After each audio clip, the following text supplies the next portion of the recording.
I didn't do that to myself for a very long time, and even if I was doing a certain version of it, I didn't identify it as that at all because I had one specific idea of what this meant. It took me a long time to even know how girls did that or if they did that. Yo tengo un recuerdo de mi sexualidad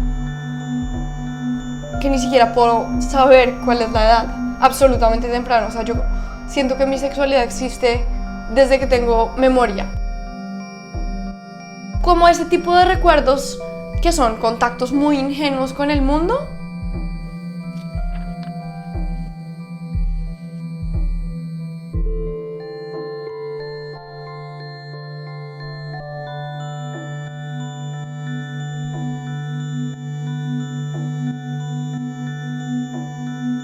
I had this experience. I don't usually share it because it's something really personal, but when I was 10 years old, I started touching myself because I was like, what is this? I just discovered that and I was like, yo, I'm feeling good. What is this? So I just kept doing it. And then my dad, he went into the bathroom and he saw me.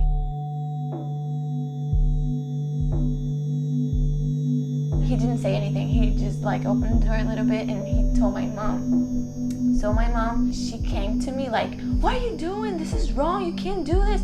Instead of talking to me like, oh, you're discovering your sexuality, whatever, she was like, I don't know, like attacking me for doing that. I've always been like really disconnected from my body. I remember when I was younger, it started off just like looking at my hands and feeling like disconnected. That's like a problem that I like deal with.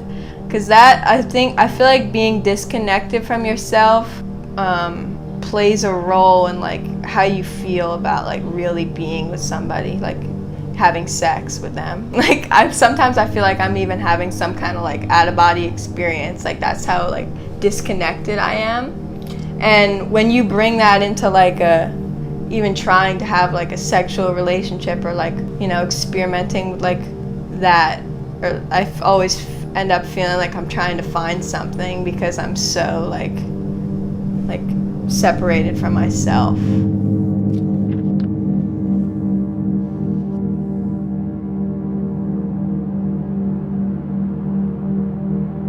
Desde chiquitos hay un juego con la vergüenza sobre el cuerpo, como todo el tiempo yo tratar de verme linda. O sea, la vagina no es algo que uno pueda decir como es estéticamente complaciente. Entonces, desde un principio uno ya está avergonzado de su cuerpo. Since we're kids, we've been taught how to act and how to dress, even by our parents, you know, because it's in everybody's head, you know what I mean? So it's so hard to grow up and get rid of all that thoughts. I don't know. Yo! Disgusting. I have to like hide these things.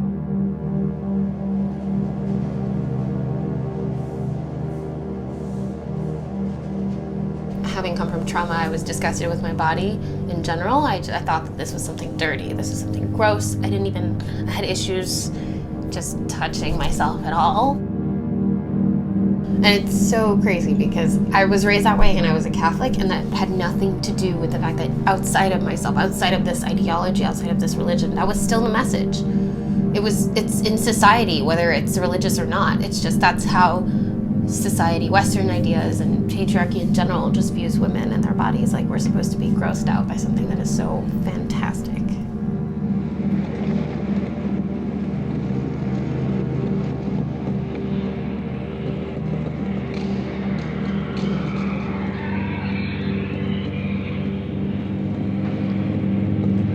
It always goes back to like the littlest things, like just buying toys from the store and buying like seeing a doll and seeing how they're already like sort of separated, how there's like action figures for guys, the cool action figures, and then like Bratz dolls, Barbie dolls for girls. I like both, but it just sucks how gender and like double standards and just all of that is all put into one big bowl of soup that I don't want to eat.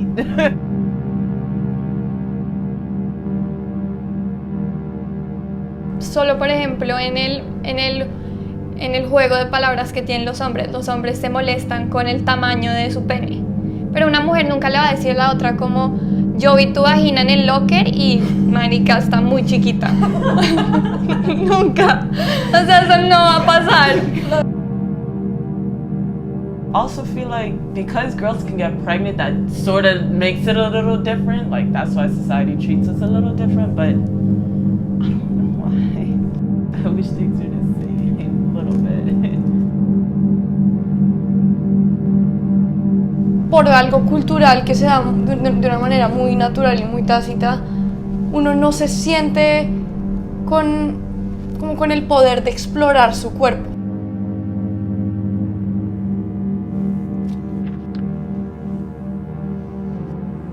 No, o sea, el cuerpo es una cosa de sensaciones, es una cosa táctil, es una cosa sucia, no sucia, exacto, pero el hecho de que esté usando la palabra, y eso es lo que hay que como liberar, porque eso está conectado con la sexualidad.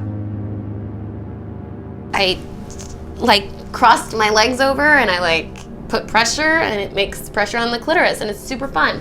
I didn't know that was masturbating because I thought masturbating automatically involved like a giant scary dildo, and that was terrifying and had veins for no anatomic reason. Yeah.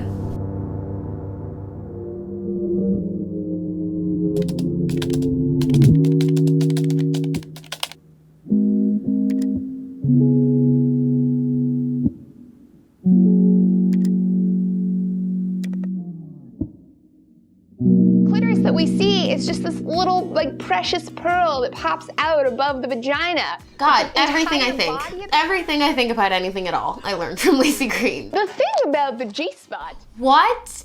People don't hate vaginas? Vaginas are not disgusting? What? That's crazy. I didn't realize it. And I know it seems silly. Maybe it seems silly to someone who's grown up in like a different environment, but the idea that there were people who were just so obviously open about it and obviously okay with it normalized it in my head, and it made it so much easier to accept myself.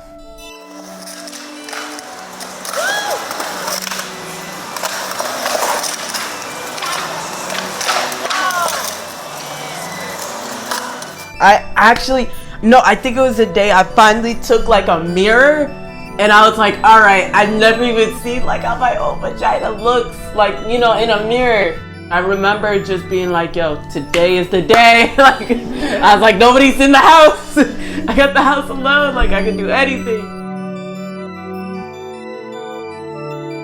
You get to learn how you like to be touched or like what works for you. It's so important.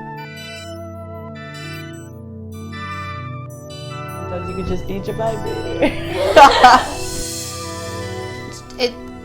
You can get to a place where you feel empowered, and that's something that you believe, and so that gives you access. It's sort of more just that it's there to draw from, but we still live in this oversaturated world of misogyny, and empowerment is a constant decision. It's a constant rebellion